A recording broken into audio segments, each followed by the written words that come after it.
வேலை தேடி வீட்டை விட்டு வெளியே சென்ற வாலிபன் தன் பிள்ளை நீண்ட நாள் கழித்து வீட்டிற்கு வருகிறான். வெளியே பளபளக்கும் காரோடு. ரொம்ப நாள் கழித்து ஒரு பிள்ளையை பார்க்கிற பெற்றோர் பொதுவாக என்ன கேட்பார்கள்? நல்லா இருக்கியாப்பா? இது சாதாரண வசனம். நானும் அந்த கதையை வாசித்துக் கொண்டிருக்கிற பொழுது அந்த வரியை அப்படித்தான் வாசித்தேன். ஆனால் கூர்ந்து பார்க்கிற பொழுது அங்கே அந்த தகப்பன் அந்த பிள்ளையை பார்த்து நல்லவனா இருக்கியாப்பா என்கின்ற வசனம் இருந்தது.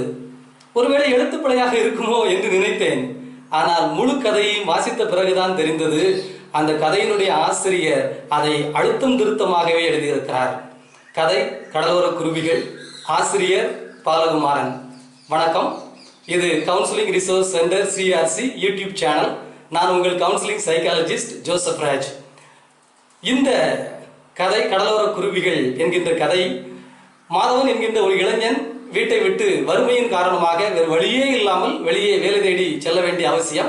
அவன் நிறைய துன்பங்களை சந்திக்கின்றான், சவால்களை சந்திக்கின்றான், அவமானங்களையும் சந்திக்கின்றான். அதையெல்லாம் ஆசிரியர் எழுதி கொண்டே வருகிறார். மீனாட்சி என்கின்ற ஒரு பணக்கார பெண், ஒரு கம்பெனி வைத்து நடத்துகின்ற பெண். அவளுக்கு பணம் அதிகம் இருக்கிறது, ஆனால் பாசம் இல்லை. அப்படிப்பட்ட இடத்திலே இந்த மாதவன் இருக்கிறான். இப்போது அந்த மீனாட்சிக்கு ஒரு சிக்கல் ஏற்படுகிறது. ஆகவே எங்காவது ஒரு 3 நாள் தனியாக இருக்க வேண்டும் என்று ஆசைப்படுகிறார்.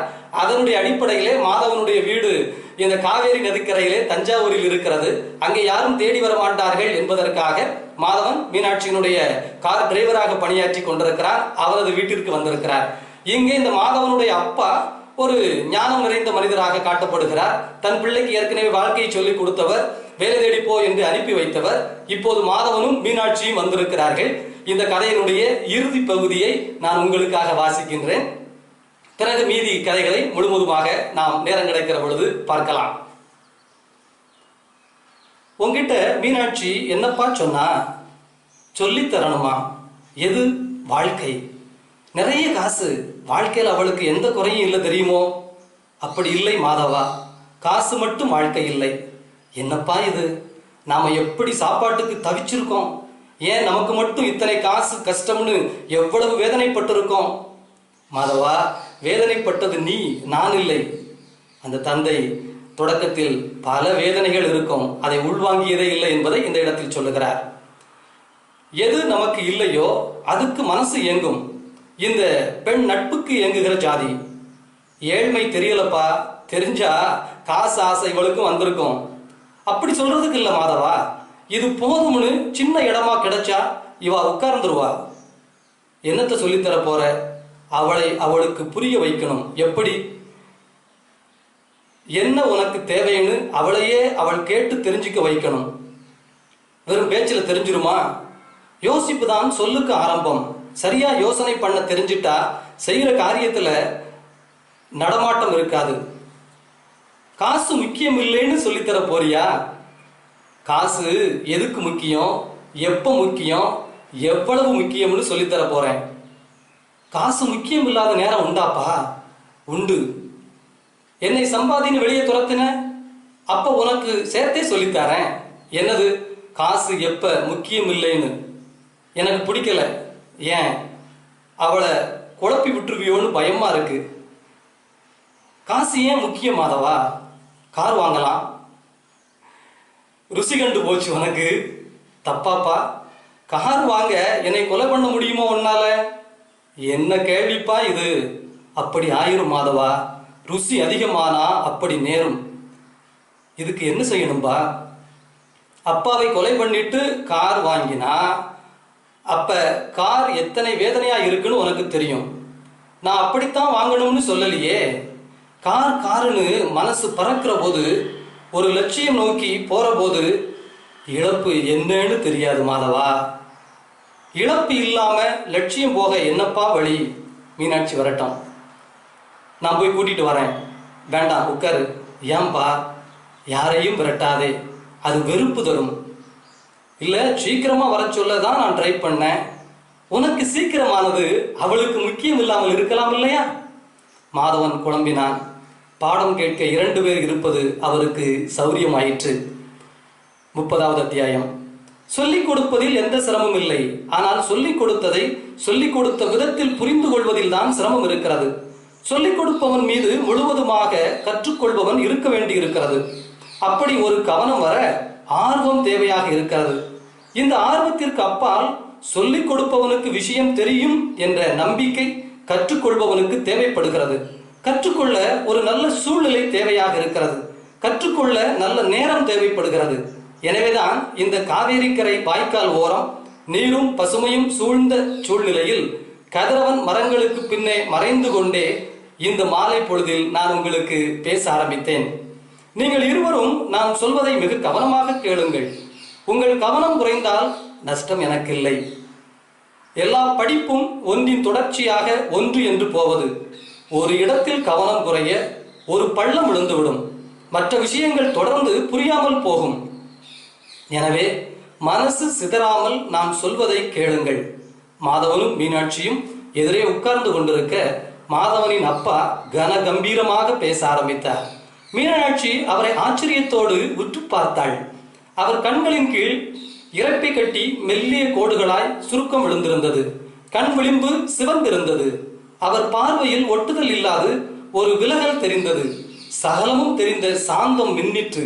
மீனாட்சி தன்னையும் மீறி அவரை நோக்கி கை கூப்பினாள். விலகலாய் இருந்த அவர் பார்வை சட்டென்று மாறி கனிவோடு பார்த்தது. உதடுகளில் புன்னகை அரும்பிற்று. அந்த கை கூப்பலை ஏற்றுக்கொண்டு அவளை நோக்கி தலையசைத்தார். சில கணங்கள் ஊடுருவி பார்த்தார். தலை தூக்கி வானம் பார்த்து பிறகு கீழிறங்கி நீண்ட பெருமூச்சு விட்டார். கண்களை மூடிக்கொண்டார். பேசத் தொடங்கினார். மனிதர்களுக்கு கடவுள் நம்பிக்கை அவசியம் தேவை. உன்னை பற்றிய கர்வத்தை கடவுளிடம் கொடுத்துவிடு. அப்படி கொடுத்துவிட கடவுள் உண்டு என்று நம்பு. கடவுள் நம்பிக்கை இல்லாத போதுதான் பல சிக்கல் வந்து சேர்கிறது. இதை இன்னொரு விதமாய் சொல்லுகிறேன். கடவுள் நம்பிக்கை ஒரு வசதி என்று தெரியாத போது சிரமம் அதிகமாகிறது. நமது எண்ணங்களை உற்று பார்க்க அது போடுகிற கோடுகள் நமக்கு தெளிவாய் தெரியும். நான் வலிமையுள்ளவன், நான் திறமையுள்ளவன், நான் காசு உள்ளவன், நான் கவிதையில் சிறந்தவன் என்று ஏதேதோ நம்மை நினைத்து கொள்ள நம் பலத்தின் கனபரிமாணங்கள் பற்றிய அக்கறையே நம்மை ஆக்கிரமித்துக் கொள்ளுகிறது. ஒரு உதாரணத்தோடு சொல்லுகிறேன். என்னை நான் கவிஞன் என்று நினைத்துக் கொள்ள என்னை நீங்கள் கவிஞர் என்ற அடைமொழியோடு கூப்பிட வேண்டும் என்று விரும்புகிறேன். அப்படி கூப்பிட வேண்டும் என்பதற்காகவே தினம் 10-15 கவிதைகள் எழுதுகிறேன். அந்த கவிதைகள் நன்றாக இருக்கின்றனவா என்று கவலைப்படுகிறேன். உங்களை கேட்கிறேன். நீங்கள் இதைவிட நல்ல கவிதை அவர் எழுதுகிறார் என்று எவரையோ குறிப்பிடுவீர்கள். உடனே நான் பதறி விடுகிறேன். அவர் தன்னை கவியரசு என்று சொல்லிக் கொள்வதை அறிகிறேன். உடனே என்னை கவி சக்கரவர்த்தி என்று நான் வெளிப்படுத்துகிறேன். நீ எப்படி அவரை விட பெரிய ஆள் என்றோ எவரோ கேட்பார்கள். அப்படி எவரோ கேட்டதற்கு வேறு எங்கோ வேறு எவரிடமோ பதில் சொல்லிக் கொண்டிருப்பேன். பதில் சொல்வதோடு நிற்காது கவி சக்கரவர்த்தி என்று காட்டுவதற்காக கவிதைகள் எழுதுகிறேன். அந்த கவிதைகள் மற்ற எல்லா கவிதைகளையும் விட உயர்வானவை என்று கூறி விற்கிறேன். வாங்கும்படி வற்புறுத்துகிறேன். கவிதை எழுதுகிற ஒரு மனநிலையை விட கவிதையை உற்பத்தி செய்து விற்கிற தந்திரமே முன்னே நிற்கிறது. விற்பனையில் புத்தி போக வாழ்வில் கவித்துவம் குறைகிறது. வாழ்க்கையில் கவித்துவம் குறைய கவிதையின் பலமும் குறைகிறது. பிரகடனப்படுத்தி கொண்டதால் கீழிறங்கவும் முடியவில்லை, மேலே போகவும் முடியவில்லை. அகங்காரப்பட்டதால் ஆளுமை செய்யவும் முடியவில்லை. உங்கள் இருவருக்கும் வாலிபம் வந்துவிட்டது. அதனால் இதை சொல்கிறேன், வெட்கப்படாது கேளுங்கள்.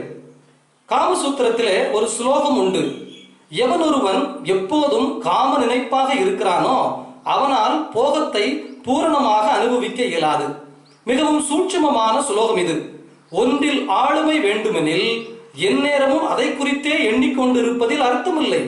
கவிதையை பற்றியே நினைத்துக் கொண்டிருப்பவன் நல்ல கவிஞனாவதில்லை. வெறும் வார்த்தைகளை பிரசவிக்கின்றான். உலகத்தின் பல்வேறு விஷயங்களில் ஈடுபட்டு மிதந்திருக்கிற பொழுது ஏதோ ஒரு இடம் வேகமாக தாக்கி உங்களிடம் கவிதையை கொண்டு வந்துவிடும். அதாவது நீங்கள் இன்னார் இன்ன விதம் என்று முடிவு செய்து கொள்ளாமல் எந்த கிரீடமும் சூடிக்கொள்ளாமல் வாழ்கிற பொழுது சாதாரணமாக இருக்க கற்றுக்கொள்ளுங்கள். அதாவது கர்வமற்று இருக்க கற்றுக்கொள்ளுங்கள். அகங்காரப்படுவதால் மற்ற விஷயங்களை பார்ப்பது, மற்ற மனிதர்களை அறிவது குறைபடாது போய்விடும். அறிய வேண்டியதை அறியாமல் தவறாய் புரிந்து கொள்ள நேரிடும். எனவேதான் இந்த கர்வம் வராதிருக்கும் பொருட்டு கடவுள் நம்பிக்கை என்ற சுமை தாங்கியை ஏற்படுத்தி கொள்ள வேண்டும். இந்த நம்பிக்கை உள்ளே இருக்க என் வெற்றிக்கு நான் மட்டுமே காரணம் அல்ல என்ற எண்ணம் வர நம் வெற்றியை குறித்து ஒரு அதிசயமும் வெட்கமும் தோன்றும். என்னை மாதிரி எத்தனையோ பேர் ஜெயித்திருக்கிறார்கள் என்கின்ற அடக்கம், அந்த அடக்கத்தினால் வெட்கம் ஏற்படும். இப்போது இன்னும் கடுமையாக உழைக்க வேண்டும் என்கின்ற எண்ணம் ஏற்படும். வெற்றியின் மமதையில் மனிதர்களிடமிருந்து விலகாது மனிதர்கள் மீது இன்னும் பிரியம் ஏற்படும். மமதை இல்லாத பொழுது நிர்பந்திகளும் இல்லை. கவிஞன் என்கின்ற பட்டம் இல்லாத போது கவிதை எழுத வேண்டும் என்கின்ற நிர்பந்தமும் இல்லை. ஆனால் கவிதை தான் பாட்டுக்கு இயல்பாய் வந்து கொண்டே இருக்கும். தான் கவிதை எழுதுவதில் புத்தியின் முயற்சியால் என்று தோன்றுகிற பொழுது அந்த புத்தியின் முயற்சிக்கு தூண்டுவது யார் என்ற கேள்வியும் வரும். தன் முயற்சியை தூண்டும் சக்தி தலைவணங்க தோண்டும். அதை கடவுள் என்று மனசு குறித்து கொள்ளும். வெற்றி கொள்ளவே பிறந்திருக்கிறோம் என்ற மமதையில் இருந்து விடுபடுவோம். மமதை இல்லாத இடம் அமைதியான இடம். அமைதியான இடம்தான் கவிதைகளின் ஊற்று, செயல்களின் ஆரம்பம். இந்த அமைதி கொடுக்கும் நேசிப்பு, நம்பிக்கை அலாதியானது. சக மனிதர்கள் மீது அன்பும் ஆர்வமும் ஏற்பட்டு விட்டால் வாழ்க்கை ஓப்பானதாகும்.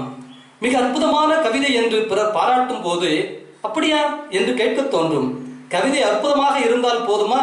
படிப்பவர்களும் அற்புதமாக இருந்தால் தானே கவிதைக்கு மதிப்பு என்று பதில் சொல்ல தோன்றும்.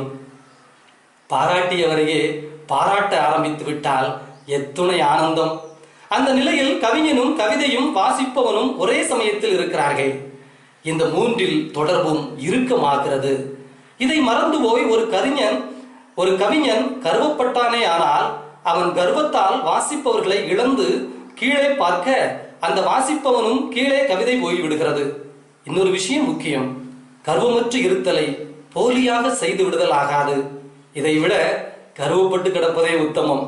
தன் முயற்சி களத்திற்கு ஆதாரமாக இருக்க தன் நெஞ்சில் அடி ஆழத்தில் இருக்கிற ஒரு மனோ உன்னத சக்தியை உணர்ந்து நிற்றலே கடவுள் நம்பிக்கை. மற்றபடி கோவில், குளம், மூலவர், உற்சவ திருவிழா, தீமிதி, பண்டிகை, உயிர்பலி, கட்டிடங்கள், மத சின்னங்கள் எல்லாம் வெறும் நம்பிக்கையின் ஆரவாரம், குழந்தைத்தனம். பெரிய நிலவு உதயமாகி கொண்டிருக்க 5 வயது குழந்தை அதோ நிலவு அதோ நிலவு என்று கத்துகிற குழந்தைத்தனம். எல்லோருக்கும் நிலவு தெரிகிறது, ஆனாலும் குழந்தைதான் கத்துகிறது. எல்லோர் நெஞ்சிலும் கடவுள் உண்டு, அது பற்றி தனக்குத்தானே அதிகம் தெரியும் என்கின்ற குழந்தைத்தனம் தான் மதவெறி. தன் மனோசக்தியை சரியாக உணராது, உணர்கிற அமைதியை வளர்க்காது, மனோசக்தியை உணர்ந்தவர்கள் சொன்னதை கேட்டு உணராது கத்துவதுதான் இத்தகைய வெறி. எல்லா மனிதர்களும் அந்த மனோசக்தியை உணர்வது மிக மிக முக்கியம். இப்படி செய்கிற வேலையின் மீது முழு ஈடுபாட்டுடன் இருக்கலாம். கர்வத்தால் கலைக்கப்படாமல் இருக்கலாம். ஒருவன் இளம் வயதில் கடவுள் நம்பிக்கையை சரியாக புரிந்து கொண்டு விட்டால் வாழ்க்கை அவனுக்கு மிக எளிதாக இருக்கும். இந்த காசு, பணம், கைகால், மூக்கு, காது, வாழ்க்கை எல்லாமுமே கடவுள் கொடுத்தது என்று தோன்றும். கொடுக்கப்பட்டதை வைத்து முன்னேற தோன்றும். உடனடியாக ஜெயங்களுக்கு உற்சாகம் கொள்ளாமல் அந்த ஜெயத்தை அர்ப்பணிக்க தோன்றும். வேலையில் முழு கவனம் இருக்கும். பல நேரங்களில் கவனம் செலுத்துவதற்கு காரணம் கர்வம் தான். கனவு ஏன் வருகிறது? கர்வப்படுபவர்களை பார்த்து காப்பி அடிக்கிறவனுக்கு கனவு வரும். மதியாதோர் தலைவாசல் மிதிக்க வேண்டாம் என்பதற்கு நீங்கள் வேறு அர்த்தம் செய்து கொண்டிருப்பீர்கள். கர்வப்படுகிறவரின் மூச்சுக்கு அருகே, அதாவது மண்டையின் வாசலுக்கு அருகே போய்விடாதே. மதியாதார் என்பது உன்னை மதிக்காதவன் அல்ல, தன் மனோசக்தியை மதிக்காதவன், கடவுளை மதிக்காதவன். அவன் மூச்சு தலைவாசல் வெப்பமாக இருக்கும். இடைவிடாத பொறாமையால் அது சூடாக இருக்கும். மூச்சு சூடானவர்கள் கண் சிவந்து அடிக்கடி மேலே சொருகியும் உதடுகள் கீழ் நோக்கி இழிந்தும் காணப்படும். கோணலான சிரிப்பு ஏற்படும். அந்த மனிதன் தன் நடையழகை கவனித்துக் கொண்டே இருப்பான். தன் அசைவுகளை பிறர் எப்படி பார்க்கிறார்கள் என்பதற்காகவே அசைந்து கொண்டே இருப்பான். மிதிக்காதே என்று சொன்னதன் அர்த்தம் தெரியுமா? இந்த மாதிரி கர்வமான மனிதர்கள் மலத்தை போன்றவர்கள். மலத்தை தெரியாது மிதித்து விட்டதை போல எந்த முயற்சியும் இல்லாது இவர்கள் அருகே அரை மணி இருந்து விட்டால் போதும், இந்த கர்வம் நமக்கும் ஒட்டிக்கொள்ளும். இந்த நடை, உடை, பாவனைகளை நம்மை அறியாது நாம் காப்பி அடிப்போம். நாம் கவலைப்படாதது, கர்வப்படாதது மட்டுமல்லாமல் கர்விகளின் தொடர்பும் இல்லாமல் இருப்பது உத்தமம். தன் வெற்றிக்கு தானே காரணம் என்று நினைப்பவன் கர்வி. தனக்குள் பொங்கி பூத்திருக்கும் கடவுள் என்ற மனோசக்தி என்று நினைப்பவன் ஞானி. கர்ப்பிகளோடு கூட்டு வேண்டும் என்றால் யாரோடு வேண்டும்? கடவுள் நம்பிக்கை உள்ளவர்களோடு வேண்டும். கடவுள் நம்பிக்கை என்று நான் சொல்வது பூசாரிகளை அல்ல, வெறும் கர்விகளை அல்ல. தன்னுள் தன்னை கண்டு வணங்குகிறவன், அப்படிப்பட்டவன் உறவுக்கு பெயர் சத் சங்கமம். நல்ல சகவாசத்தால் நல்ல குணங்கள் உறுதிப்படுத்தப்படுகின்றன. நல்ல குணங்கள் உறுதிப்படுத்தப்பட்டால் ஆசையில் இருந்து விலகி வர முடிகிறது. ஆசையில் விலகி மனது மிகுந்து அமைதி உடையதாகிறது. மிகுந்த அமைதியே வீடு வேறு என்கின்ற முக்தி என்கின்ற மோட்சம். வீடு வேறு என்கின்ற உயர்வான எண்ணமே எல்லா மனிதனுடைய ஆசை, அடிமனதில் இருக்கும் ஆசை. எதை கடவுள் நம்பிக்கை என்று நான் சொன்னேன் என்பதை மிகச் சரியாய் புரிந்து கொள்ளுங்கள். பொய்மைகள் கடவுள்கள் அல்ல. பொய்மைகள் அல்லாத வெளியும் கடவுள் அல்ல. உருவம் கடவுள் அல்ல. உருவமில்லாத சிந்தனையும் கடவுள் அல்ல. உன்னை நீ உருவகமாக கொண்டுள்ள வரையில் உன்னால் உருவமற்றதை வழிபட முடியாது. தன்னை உருவகமாக கொண்டுள்ளவனுக்கு உருவம் தேவைப்படுகிறது. உடம்பில் பொதிந்திருக்கும் இந்த சக்தியை புரிந்து கொள்ள தனிமை தேவை. தனியாக நின்று கொண்டிருப்பது பெயர் தனிமை அல்ல. தன்னையே பார்த்து கொண்டிருப்பதற்கு பெயர் தனிமை. என்னுள் இருப்பதை நான் பார்த்து அதன் மூலமாக உன்னை பார்க்கிறேன். நான் என்று கற்பிதம் செய்து கொண்ட உடம்பு மூலம் பாராது. என் உயரம், அகலம், என் நிறம், என் உடை மூலமாக பார்க்காது. என்னுள் பூத்திருக்கும் சக்தி மூலமாக உன்னை உணர்கிறேன். என்னுள் இருக்கும் சக்தியும் உன்னுள் இருக்கும் சக்தியும் ஒன்றே. இந்த குடத்தில் இருக்கிற காற்றும் அந்த குடத்தில் இருக்கிற காற்றும் ஒன்றே. இரண்டு பானையும் உடைந்து போனால் எது எந்த பானையின் காற்று? பிறப்பால் பிரிந்து நிற்கிறோமே தவிர இறப்பால் ஒன்றாக போகிறோம். நாம் ஒன்றாக இருந்தவர்கள். இப்படி பிரிந்து இருப்பது தற்காலிகமானது. நான் வேறு, நீ வேறு அல்ல. என்னுள் இருப்பதே உன்னுள் இருக்கையில் உன்னை நீ என்று எப்படி சொல்ல முடியும்? நீயும் நான் தான், நானும் நீதான். நாம் இரண்டாய் இல்லாதவர்கள், எங்கும் எதிலும் எப்போதும் பிரியாதவர்கள். இங்குள்ள எல்லா உயிர்களும் நானே. ஆமனில் யாரோடு சண்டை? இது தெரிந்துவிட்டால் வன்பம் இல்லை. இது தெரிந்துவிட்டால் என் காசு நீ திருடும் போது கோபம் வருவதே இல்லை. மாறாய் பரிதாபம் வருகிறது. அந்த பரிதாபத்தால் ஏற்படும் சிநேகம் உடம்பால் இரண்டுபட்ட மனிதனை சரியானபடி திருந்தச் தோன்றுகிறது. உனக்கு புரியும்படியாய் சொல்வதற்கு ஆசைப்படுகிறது. அந்த ஆசையில் அன்பு இருக்கிறது. அன்போடு அன்புமயமாய் இருக்கிற ஜீவியத்தில் ஆவேசம் இல்லை. ஆவேசம் இல்லாத போது துக்கமும் இல்லை. இதை இன்னொரு உதாரணம் மூலம் சொல்லுகிறேன். ஜெயிக்கிற எல்லோரும் கற்பிணியாய் இருக்க கற்றுக்கொள்ள வேண்டும். நிறை மாத கற்பிணியாய் இருக்க வேண்டும். நிறை மாத கற்பிணிக்கு தன் கருவின் மீது அபார நம்பிக்கையும் அதனால் அதன் மீது ஒரு அன்பும் ஏற்படும். தான் சுமக்கின்ற கரு மீது ஏற்பட்ட அன்பு தன் மீதும் பரவ தன்னைத்தானே நேசிக்கின்ற ஒரு ஆத்மாவாக அந்த கற்பிணி இருப்பாள். அதே சமயம் தான் சுகப்பிரசவம் அடைய வேண்டுமே என்ற கவலையும் அவளுக்கு இருக்கும். கருவின் மீது கொண்ட அன்பால், கவலையால் கற்பிணி அதிர்ந்து நடக்க மாட்டாள், ஆவேசம் கொள்ள மாட்டாள். அப்படி செய்ய நஷ்டம் அவளுக்கே. மாறாய் கற்பிணி ஒவ்வொரு அடியும் கவனத்துடன் எடுத்து வைப்பாள். அதுபோல நீ செய்து முடிக்க வேண்டிய காரியத்தை, ஏதோ ஒரு விதமாக ஆளாக வேண்டிய விருப்பத்தை ஏதோ கற்பிணி பெண் தாங்குவது போல தாங்கு. எல்லா நேரமும் எதை செய்தாலும் கற்பிணியின் சிந்தனை கருவிலே இருப்பதை போல் தன் உயர்வு குறித்த சிந்தனை உன்னிடம் இடையராது இருக்க வேண்டும். ஒரு கவலையை போல் இருக்க வேண்டும். வீண் பம்பிலோ வழக்கிலோ ஈடுபட விரும்பாது எங்கேனும் சிக்கினாலும் நகர்ந்து கொள்ள கற்பிணியாய் நீ இருக்க வேண்டும். கற்பிணி ஆவேசமுற்றால் பிரச்சனை கருவுக்குத்தான். நீ ஆவேசமுற்றால் பிரச்சனை உன் உயர்வுக்குத்தான். இப்போது நான் சொல்வதை நன்றாக உற்றுக்கேள், உள்வாங்கு. கற்பிணி தன் கருவினை நேசித்து அதை தாங்கும் தன்னை நேசிப்பது போல உன் லட்சியத்தையும் உன்னையும் நேசிக்க கற்றுக்கொள். உன்னை நேசிப்பது எப்படி வெளியே வரும்? உன் உடையழகில், உன் நடையழகில், உன் பேச்சழகில், உன் செயலழகில் வரும். குளித்து சுத்தமாக உடுத்திக்கொள். அழுக்காய், நாற்றமாய், அருவருப்பாய் இருக்காதே. நிற்பதும் நடப்பதும் எழுவதும் அமர்வதும் ஆரவாரம் இல்லாமல் இருக்கட்டும். அதாவது நீ கற்பிணி, லட்சியம் உள்ளவன். ஒருபோதும் துள்ளாதே. மக்கு ஆடுகள் தான் காரணமின்றி துள்ளும். எகிரி தங்களுக்குள்ளே முட்டிக்கொள்ளும். ஆடுகள் முட்டிக்கொள்வதை போல் தமாசு உலகத்தில் வேறு எதுவும் இல்லை. இதற்கு பிறகு பேச்சு மிக பணிவாகவும் தெளிவாகவும் பேசு. சின்ன வாக்கியங்களால் நிதானமாய் பேசு. இன்றைக்குள்ள இளைஞர்கள் நிறைய பேருக்கு பேச தெரியாது. காரணம் உச்சரிப்பு சரியில்லை. இதற்கு காரணம் மொழியோடு பரிச்சயம் இல்லை. இதற்கு காரணம் புத்தகங்களோடு தொடர்பின்மை. தினம் 40 திருக்குறள்களை சத்தம் போட்டு சொல். அந்த திருக்குறள்களின் அர்த்தத்தை உள்வாங்கு. உன்னால் தெளிவாக பேச முடியும். அந்த திருக்குறளில் சொல்லி இருப்பதை போல நடக்க முற்படு. நிதானமாக பேச முடியும். உன் மொழியில் உள்ள நல்ல நூல்களோடு உனக்கு பரிச்சயம் உண்டெனில் உன் வாழ்க்கை சுகமாக ஆரம்பிக்கும். நீ தெளிவாக பேச எதிராளிக்கு உன்னை தெளிவாய் புரிய ஆரம்பிக்கும். இப்போது செயலை பற்றி சொல்லுகிறேன் கேள். நீ குளிக்கிற இடம், உடை வைத்திருக்கும் பெட்டி, புத்தக அலமாரி, இந்த சூழ்நிலைகளை மிக சுத்தமாக வைத்திருப்பது உன் செயலின் நேர்த்தி வர ஆரம்பித்து விட்டது என்று அர்த்தம். பெர்ஃபெக்ஷன் மிக மிக முக்கியம். செருப்புக்கு பாலிஷ் போடுவதை போல, ஓவியத்திற்கு வண்ணம் தீட்டுவது போல செய்.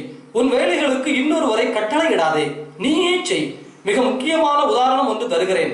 தரையில் சாய்ந்து விட்டு தலகாணி இருக்குமா என்று கேட்காதே. நீயே எழுந்து போய் உன் தலகாணியை நீயே கொண்டு வா. உட்கார்ந்து சாப்பிடும் பொழுது உட்பு கேட்காதே, நீயே கொண்டு வா. முழுமையாய் வேலை செய். விருப்பமான வேலை செய். திருத்தமான வேலை செய்.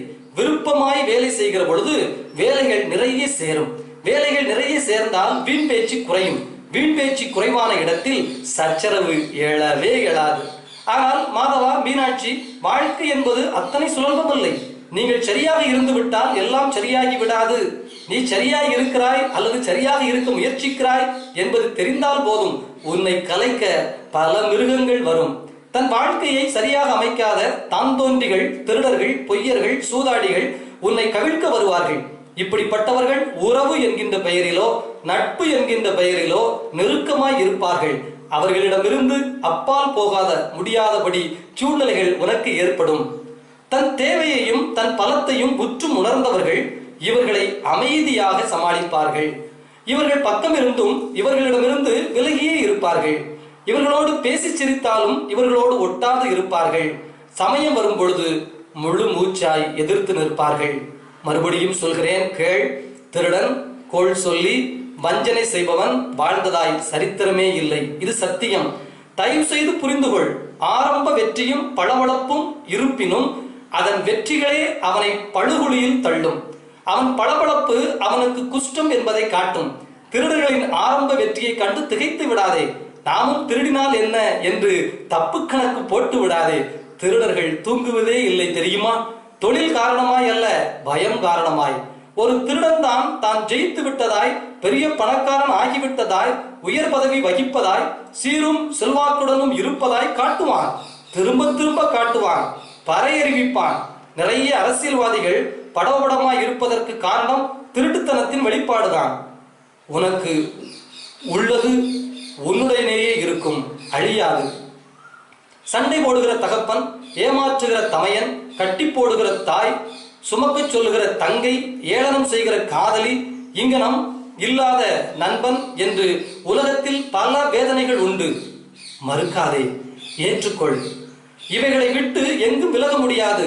நீ எங்கு போயினும் இதுபோல் எவரோடாவது தானே வாழ வேண்டும். இந்த நாய் இல்லை என்றால் வேறு எந்த நாயாவது உன்னை முகர்ந்து பார்த்து விட்டுத்தான் போகும். முகரும் நாய்களில் எந்த நாய் உத்தமம் என்று நீ தேர்ந்தெடுக்கத்தான் வேண்டும். நாய்கள் குலைக்கும், கவ்வும், பயப்படாதே. உன்னை போல் உண்டா என்று அவர்களுக்கு தீனி தூக்கி போடு. திணறும் அளவுக்கு பாராட்டு, ஆனால் மனதுக்குள்ளே விலகியே இரு. உன் வேலைகளை கவனித்தபடி இரு. உலகம் 3 விதமாய் உன்னை தாக்க துவங்கும். புதிதாய் ஒரு முயற்சியில் இறங்க உன்னை கேலி செய்யும். உதாரணமாய், நீ நாவல் எழுத துவங்குகிறாய் என்று வைத்துக்கொள். நீ பெரிய கதாசிரியனா, 4 வரி கடிதாசி எழுத தெரியாது, நாவல் எழுத தெரியுமா என்று இலக்காரம் செய்யும். இந்த இலக்காரம் தாண்டி கடும் பயிற்சி செய்து 2 சிறுகதைகள் அல்லது ஒரு குறுநாவல் எங்கேனும் நல்ல பத்திரிகையில் வெளிவந்து விட்டால், சரி என்னமோ செய்யற, இதையே தொழிலா வச்சுக்காத என்று அங்கீகரித்து அறிவுரை சொல்லும். உன் எழுத்து மிகச் சிறந்தது என்று தேர்ந்தெடுக்கப்பட்டு அதற்கு 2 லட்சம் ரூபாய் பரிசு கிடைத்தாலோ அல்லது பிற்பாடு ஒரு காலகட்டத்தில் ஊருலகம் உன்னை நாவலாசிரியன் என்று ஏற்றுக்கொண்டாலோ உன்னை எதிர்த்து குறைத்த நாளாள்கள் இப்போது பாராட்டி நிற்கும். அவனை சின்ன வயதிலிருந்து எனக்கு தெரியும், அவன் வளர்ந்ததே என்னால் தான் என்று நைசியம் பேசும். நாய்களை நாய்களாகவே நடத்து, நகர்ந்தே நில். மாதவா, மீனாட்சி, அதே சமயத்தில் நல்லவர்களும் உண்டு இந்த உலகத்தில். அவர்களை தாங்குவதும் தாக்கப்படாமல் தடுப்பதும் நம் வேலை. யார் நல்லவர்? ஒரே வரியில் பதில் சொல்லலாம். எவன் தன்னை போல் பிறரை நினைக்கிறானோ அவனே நல்லவன். இப்படிப்பட்டவர்களால் மழை பெய்கிறது. இது விஞ்ஞானத்துக்கு பொருத்தமா இல்லை என்று நினைக்கிறாயா? உன் விஞ்ஞானம் கையளவு. அது பூமியின் ரகசியங்களை கூட கண்டறியவில்லை. அதற்குள் தன்னைத்தானே பாராட்டி கொண்டு பிரபஞ்சத்திற்கு போய்விட்டது. இது வெறும் அதிக பிரசங்கித்தனம். எல்லா அதிக பிரசங்கித்தனமும் அழிவில் முடியும். தன் தலையில் தானே மண்ணை போட்டுக் கொள்ளும் பஸ்மாசுரன் தான் விஞ்ஞானம். தன்னைத்தானே பிறர் நினைக்கும் ஒரு மனிதன் இருப்பின், தன்னை போல் பிறரை நினைக்கும் ஒரு மனிதன் இருப்பின், அவன் தன்னை சுற்றியுள்ள சூழ்நிலையை மாற்றுவான். பிறர் மீது அக்கறை கொள்ளும் மனோநிலையை மனிதர்களிடம் வளர்ப்பான். ஒரு பகுதி மக்களின் மனோநிலை மாற இந்த பகுதியில் தட்பவெப்ப நிலை மாறும். இனிமையும் ஈகை குணமும் வளரும். இனிமையும் ஈகை குணமும் வளர பூமியில் அந்த பகுதியில் சுகமான ரீங்காரம் அதிகரிக்கும். மழை பொழிதலும் மண்வளம் பெருகுதலும் தாவரங்கள் குதூகலம் ஆதலும் கறவைகளும் பறவைகளும் பலம் பெருகுவதும் இங்கே நடக்கும். இங்கு எல்லாம் எதேச்சையாக நடப்பதாக நினைக்காதே. அப்படி நினைப்பவன் நிர்மூடன். இங்கு எல்லாம் மிக துல்லியமாக கணக்கில் நடைபெற்று கொண்டிருக்கிறது. wherever there is an action there is an equal reaction என்கிற நிரூபிக்கப்பட்ட வாசகத்தை நம்பினால் இதையும் நீ நம்பித்தானே ஆக வேண்டும். நீ நல்லது நினைத்தால் நல்லதும், நீ கெட்டது நினைத்தால் கெட்டதும் நடக்கும் என்பதை நீ நம்பித்தான் ஆக வேண்டும். அதனால் தான் சொல்லுகிறேன், விஞ்ஞானத்தை சரியாய் புரிந்து கொண்டவன் கடவுள் நம்பிக்கை உள்ளவனாக இருப்பான். இன்னும் தன்னால் உணர முடியாதது, இன்னும் தன்னால் கண்டுபிடிக்க வேண்டியது எத்தனையோ இருக்கின்றன என்ற வியப்பே அவனை இந்த பணிவான இடத்திற்கு அனுப்பும். அரை குறைகள் தான் கடவுள் என்கின்ற மனோசக்தியை மறுக்கின்றன. தன் நெஞ்சின் வெகு ஆழத்தில் இருக்கிற சக்தியை உணராத தற்குறிகள் தான் நம்புகிறவனை காட்டுமிராண்டி என்று சொல்லுகின்றன. மாதவா, மீனாட்சி, தன்னுள் பொதிந்து கிடக்கின்ற சக்தியை உணர்கிற பொழுது ஏற்படுகிற பணிவிற்கு பெயரே இறை வணக்கம். அந்த மனிதன் செயல் செய்ய ஆரம்பித்து விடுவான். குழந்தைகளே, கடைசியாக ஒன்று சொல்ல விரும்புகிறேன். இத்தனை பேச்சுக்கும் பேச்சினால் வரும் தெளிவிற்கும் அப்பால் ஒரு சிறு விஷயம் இருக்கிறது. அதற்கு பெயர் மரணம். எந்த நொடியிலும் ஒருவருக்கு மரணம் ஏற்படலாம். அதற்காக நீங்கள் எப்பொழுதும் தயாராக இருக்க வேண்டும். இதுதான் இந்த பூமியின் மிகப்பெரிய வினோதம். எவனுக்கு எப்போது என்று தெரியாத வினோதம். இது தெரிந்து ஆக போகிறது ஒன்றுமில்லை. ஆனால் வாழும் நாட்களில் தானும் சந்தோஷமாய் இருந்து பிறரை சந்தோஷப்படுத்தினால் மரணம் சந்தோஷமாகவே இருக்கிறது.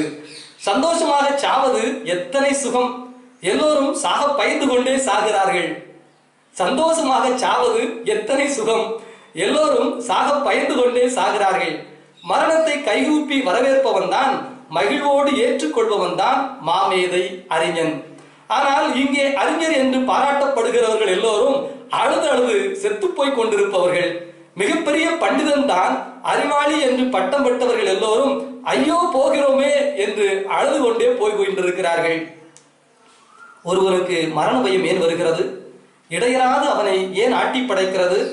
பற்று தன் பட்டத்தின் மீதும் பதவியின் மீதும் சொத்தின் மீதும் சுகபோகம் தரும் பொருட்களின் மீதும் சொந்த பந்தங்கள் மீதும் நாடு நகரத்தின் மீதும் மொழியின் மீதும் மொழி துப்பிய புத்தகங்களின் மீதும் கலைகள் மீதும் பற்று. இவற்றையெல்லாம் நிரந்தரம் என்று மனிதன் நினைத்துக் கொள்ளுகிறான். தன் கவிதைகளை விட்டு போகிறோமே என்று ஒரு கவிஞன் அழுது கொண்டே இருக்கின்றான். மொழி, மதம், கலாச்சாரம், பண்பாடு, நாகரிகம் எல்லாம் அழியும். வளர வளர அழியும். அழிந்து அழிந்து தன்னை புதுப்பித்துக் கொள்ளும். அடையாளமே தெரியாமல் கூட போகலாம். பிறகு நீ எதை பற்றி கொண்டு போகிறாய்? பற்றிக்கொள்ள இங்கே என்ன இருக்கிறது? நீ 60 வயதில் செத்தால் உன் மொழி 600 வயதில் சாகும். உன் மதம் 6000 வயதில் சாகும். எனவே இங்கு நிரந்தரமானது எதுவுமே இல்லை. இந்த புவி உட்பட உன் வேலை இந்த நிரந்தரம் உண்மையை புரிந்து கொள்வதே. ஈடுபடும் போது விலகியே இரு. இப்படி இருப்பின் மொழி போர், மதப்போர், இனப்போர் எதுவும் இல்லை. இந்தியன், பர்மாக்காரன், மலேசியாக்காரன் என்ற எல்லைகளே இல்லை. எல்லா எல்லைகளையும் உடைத்து விடலாம். ஏனெனில் எல்லோரும் சாக போகிற ஐந்துகள் தான். சாக போகிறவன் பெரிய கார் வைத்துக் கொண்டிருந்தால் என்ன, கட்டை வண்டியில் போய் கொண்டிருந்தால் என்ன, நாமே எல்லைகள் போட்டுக்கொண்டு நாமே பிரிவினைகள் வளர்த்து கொண்டு நாமே பரஸ்பரம் நம்மை கொன்று கொண்டு இருக்கின்றோம். ஆப்பிரிக்காவில் வறுமையால் சாவு, ஐரோப்பாவில் அணுகுண்டால் சாவு, அமெரிக்காவில் நிறைவெறி கொள்கையால் சாவு, இந்தியாவில் மதவெறி கொலைகள். மறுபடி சொல்லுகிறேன், மதம், மொழி, நிறம், இனம் மிகவும் உன்னதம் என்று நினைக்கிறவன் நிர்மூடன். இவையெல்லாம் அழியும் தன்மை உடையவை. இவைகளை காப்பாற்ற நினைப்பது நீர்க்குமிழிக்கு இரும்பு பூட்டு போடுகிற முட்டாள் வேலை. தன்னுள் பொங்கும் மகத்தான சக்தியை புரிந்தவனுக்கு இவை இதுவும் முக்கியமில்லை. இடையறாத அன்பு, கொஞ்சும் போதும் கோபித்துக் கொள்ளுகிற போதும், கூடல் கொண்டாலும் ஊடல் கொண்டாலும், அடித்து நின்றாலும் விலகி போனாலும், கூட்டமாய் வாழ்ந்தாலும் தனித்து கிடந்தாலும் அன்பு அன்பு அன்பு. இடையறாத அன்பு பொங்கும்படி பார்த்து கொள்ள வேண்டும். மாதவா, மீனாட்சி, இங்குதான் இதை சொல்லுகிற போதுதான் எனக்கு வார்த்தைகள் கிடைக்காமல் போகின்றன. இடையறாத அன்பு பொங்குவது, அந்த ஆனந்தத்தை எப்படி சொல்வதென்றே தெரியவில்லை. அப்படி பொங்குகிற வழி எது என்று கற்றுக் கொடுக்க முடியவில்லை. தேடி தேடி நீங்களே கற்றுக்கொள்ள வேண்டிய வழி அது. இதை கற்றுக்கொள்ளாமல் வேறு எதை கற்றுக்கொண்டாலும் வியர்த்தம். நீங்கள் கற்றுக்கொண்ட எல்லாமும் இந்த நிலையை அடைவதற்குத்தான் என்பதை புரிந்து கொள்ளுங்கள். வாழ்க்கையில் மனிதர்கள் பெறுகின்ற அனுபவங்கள் எல்லாம் இந்த அன்பை அறிந்து கொள்வதற்குத்தான் என்று தெரிந்து கொள்ளுங்கள். உங்கள் ஒவ்வொருவரும் பிரச்சனையை எடுத்து ஆராய்வதை விட ஒட்டுமொத்தமாய் வாழ்க்கையை பற்றி சொல்லி இருக்கிறேன்.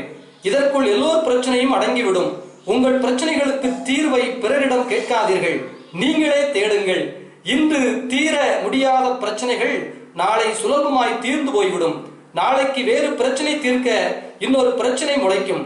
இந்த உடம்பால் ஆன வாழ்க்கை தற்காலிகமானது. உடம்பே தற்காலிகம் என்கிற பொழுது உடம்பால் ஏற்படுகிற சுகங்களும் துக்கங்களும் தற்காலிகமானவை. நிரந்தரமாய் சந்தோஷப்பட்டவனும் இல்லை, நிரந்தரமாய் துக்கப்பட்டவன் எவனும் இல்லை. ஆபத்து சம்பத்தும் இணை பிரியாதவை. நாணயத்தின் இரு பக்கங்களைப் போல. நிறைய காசு சம்பாதிப்பது எனில் கூடவே ஆபத்து இருக்கிறது. எனவே காசே இல்லாததும் கூட இன்னொரு ஆபத்தாய் இருக்கிறது. உன்னை யாரும் எதற்கும் தொந்தரவு செய்ய மாட்டார்கள் என்கின்ற சம்பத்தும் இருக்கிறது. எனக்கு தெரிந்ததை சொல்லிவிட்டேன். சொல்லித் தருவதில் விசேஷம் எதுவும் இல்லை, கற்றுக்கொள்வதில் தான் இருக்கிறது. நான் இப்போது பேசியதெல்லாம் அல்லது வெறும் வார்த்தைகளாகவே இருக்கும். நான் சொன்னவற்றை எல்லாம் புரிந்து கொள்ளுகிற புத்தியும் அனுபவமும் கிடைத்து கொள்ள உங்களுக்காக பிரார்த்திக்கின்றேன். இந்த மாதிரி பேச்சு எப்போதாவது தான் கிடைக்கும், எப்போதாவது தான் கேட்க கிடைக்கும். விட்டால் போயிற்று, மறுபடியும் கிடைக்காது. பிடித்து கொள்ள வேண்டும். இது போதும், சௌக்கியமாய் இருங்கள். மாதவனின் அப்பா கை தூக்கினார். மெல்ல புன்னகை செய்து கொண்டு தலை குனிந்து கொண்டார். சடேர் என்று காதடைத்து பிரபஞ்சம் முழுவதும் அமைதியாகி விட்டது போல் மாதவன் உணர்ந்தான். மீனாட்சி தலை சுற்றி விழுகிற ஒரு மயக்க நிலையில் இருந்தார். சொன்னது எதுவுமே புரியாத நிலையில், புரிய வேண்டாத கதியில் இருந்தால். சொல்லப்படுகின்ற விஷயங்கள் கனமாகிற பொழுது புத்திக்கு ஒரு திணறல் ஏற்பட்டு விடுகிறது. எல்லாவற்றையும் எப்படி புரிந்து கொள்ளப் போகிறோம் என்கின்ற பயம் ஏற்பட்டு விடும். வாழ்க்கை பற்றி இன்னும் சுருக்கமாய் யாராவது சொல்லித்தரக்கூடாதா என்கின்ற ஏக்கம் ஏற்பட்டு விடும். மீனாட்சி மாதவன் அப்பாவையே உற்று பார்த்தாள். அறிவும் கருணையும் அந்த கண்களில் இருந்து பொங்கி வழிந்து கொண்டிருந்தன. அவர் தலைமுடி அடர்த்தியாயிருந்தது, மெதுவாய் படிந்தும் இருந்தது. மெல்லிய புருவம் பொறாமையற்ற மனதை காட்டியது. விழிகளில் கோடிட்ட மெல்லிய கோடு விழுந்து தியானம் செய்வதின் பலத்தை காட்டியது. நெற்றி மேடாகவும் 4 சுருக்கங்கள் விழுந்தும் கன்னப்பகுதிகள் பளபளப்பாகவும் காது மடல் அகலமாகவும் இருந்து அவர் ஞானத்தை காட்டியது. மனத்தில் கருமையே இல்லை என்பதால் உடம்பு மென்மையாகவும் உள்ளங்கை சிவப்பாகவும் இருந்தன. மீனாட்சி கை கூப்பினாள். நீங்கள் சொன்னதெல்லாம் எனக்கு விளங்கவில்லை. இன்னும் சுருக்கமாய் சொன்னால் ஒருவேளை புரிந்து கொள்வேன். என்னை நான் புரிந்து கொள்வதற்கு பதிலாய் என்னை நீங்கள் புரிந்து கொண்டு எனக்கு என்ன தேவையோ அதை சுருக்கமாய் சொல்லுங்கள். என் அறியாமையை புரிந்து கொண்டு என் மீது கருணை காட்டுங்கள். சொல்லிவிட்டு முகம் பொத்தி மீனாட்சி விக்கி விக்கி அழுதாள். மாதவனின் அப்பா தன் மனோசக்தியை ஒன்று கூட்டி அவளை உற்று பார்த்தார். தன்னை அவளாக மாற்றி பார்த்தார். அவளே உள்ளே அன்பு பூத்தது. நெஞ்சிலிருந்து உடம்பெங்கும் ஒரு அமைதி வழிந்தது. உடம்பிலிருந்து வெளிப்பட்ட அந்த அமைதி சூழ்நிலை எங்கும் ஆக்கிரமித்து அமைதியாய் அமர்ந்து கொண்டது. மனம் அவளை தலையில் வருடியது. அவள் நெஞ்சுக்கு நடுவே அவர் பார்வை நின்றது. தோல் தாண்டி மண்டையோடு தாண்டி உள்ளும் புறமும் இணைக்கப்பட்டன. அவள் நெஞ்சுக்குழியில் தன் சக்தியை வைத்து அவளை அவளுக்குள்ளேயே தள்ளினார். அவள் பெரும் இருட்டில் தலைகுப்புற விழுந்தாள். தனக்குள் மைல் கணக்காக ஆழமுள்ள மிகப்பெரிய பாதாளம் இருப்பதை உணர்ந்தாள். படத்தில் ஐயோ என்று கத்தினாள்.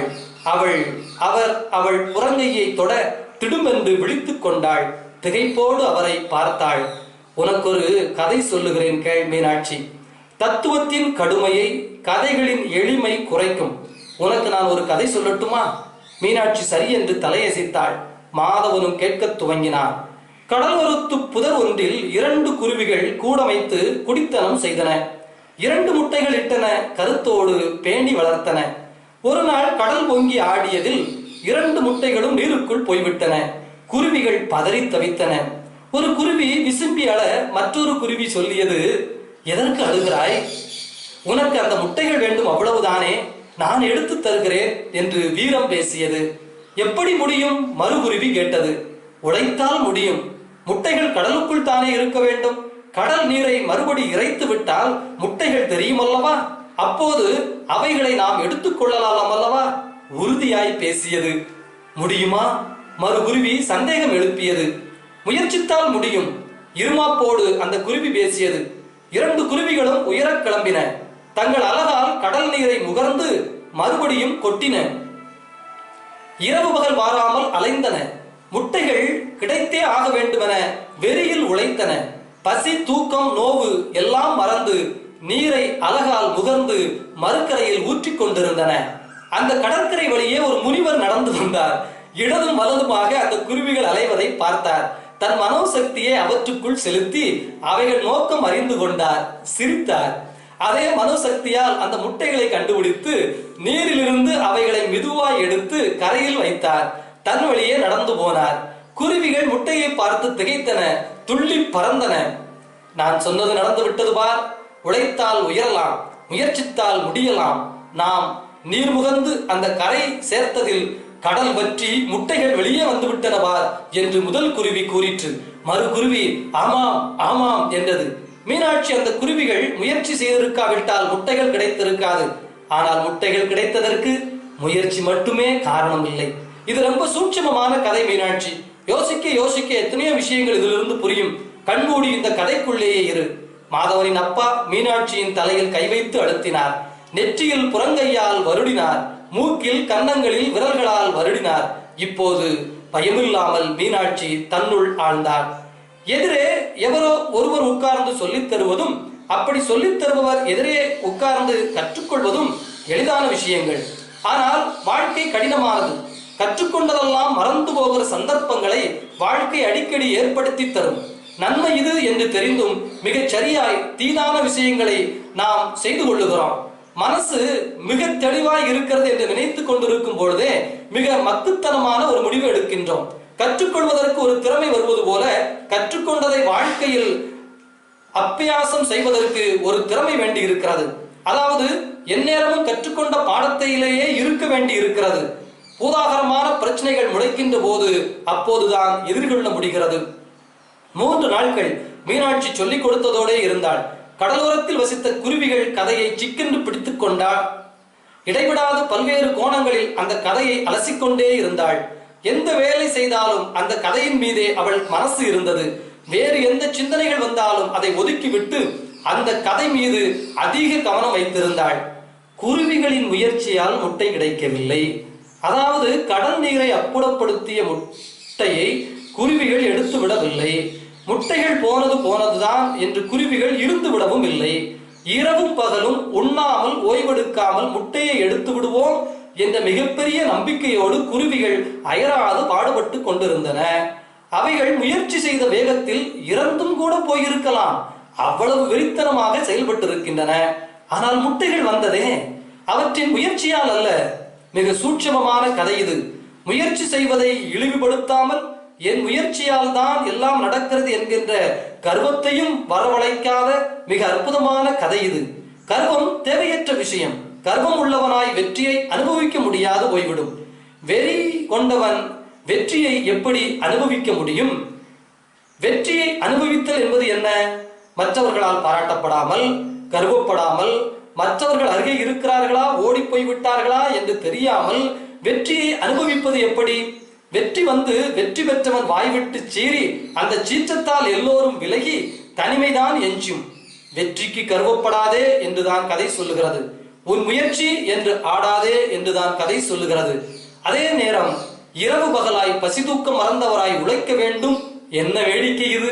நீ உன் கடமையை செய் என்கின்ற வார்த்தை தானே இது. கர்வமில்லாத முயற்சி எப்படி வரும்? எல்லாம் கடவுள் செயல் என்று தன்னை ஒப்பு கொடுத்து வேலை செய்கிறவனுக்கு வரும். அதாவது வேலை செய்வதே இறைப்பணியாய் எவன் கொண்டிருக்கிறானோ அவனுக்கு கர்வம் வராது. வேலை செய்கின்ற நேரமெல்லாம் இறை சிந்தனை, இறை சிந்தனை செய்கிற நேரமெல்லாம் வேலை. அதாவது இன விரதமும் இறை சிந்தனை. இப்போது புரிகிறது. இன்னொருவன் அனவரதமும் என்னையே நினைத்துக் கொண்டிருக்கிறானோ அவனது தினசரி நன்மைகளை நான் கவனித்துக் கொள்ளுகிறேன். ஆக கடவுள் என்பது கோவில் இல்லை, தன்னுள் இருக்கிறது, தான் செய்யும் வேலையில் இருக்கிறது. மீனாட்சி எந்நேரமும் தன்னை உற்று பார்க்க தெரிந்து கொண்டாள். 3 நாட்கள் எல்லாம் மறந்து தன் யோசிப்போடே இருந்தாள். மாதவன் கற்பிணி போல் இரு என்ற அப்பாவின் வார்த்தையை பிடித்துக் கொண்டான். நீ ஆவேசப்பட்டால், முன்னேறி கொண்டிருக்கிற பொழுது கோபப்பட்டால் நம்முடைய முயற்சி தான் கெடும். தன் முயற்சியையும் நேசித்து தன்னையும் நேசித்து தனக்கு இணக்கமாக இருப்பவர்களோடு நெருங்கியும் இல்லாதவர்களோடு கொஞ்சம் இடைவெளி கொடுத்தும் வாழ்ந்தாக வேண்டிய அவசியத்தை புரிந்து கொண்டான். இதற்கு எந்நேரமும் விழிப்போடு இருக்க வேண்டும் என்பதை புரிந்து கொண்டான். எந்த உணர்வுகளிலும் மாட்டாது, அப்படி உணர்வுகள் பொங்குகிற பொழுதெல்லாம் தன்னையே உற்று பார்த்து தன் யோக்கியதையை எடை போட்டுக் கொண்டிருந்தான்.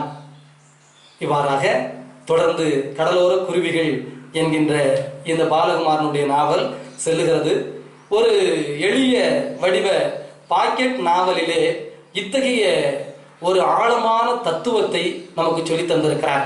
இந்த கதையினுடைய முன் பகுதிகளிலே நிறைய அருமையான தத்துவ வசனங்கள், வாழ்க்கைக்கு தேவையானவை வருகின்றன. அவற்றை அடுத்த பகிர்விலே நான் உங்களுக்காக அப்லோட் செய்கின்றேன். இது counselling resource centre CRC YouTube channel. இந்த போல புத்தகங்கள் அல்லது தத்துவங்கள், வாழ்வியல் உளவியல் கோட்பாடுகள் உங்களுக்கு தெரிந்து கொள்ள வேண்டும் என்றால் நமது சேனலை மறக்காம சப்ஸ்கிரைப் பண்ணிருங்க.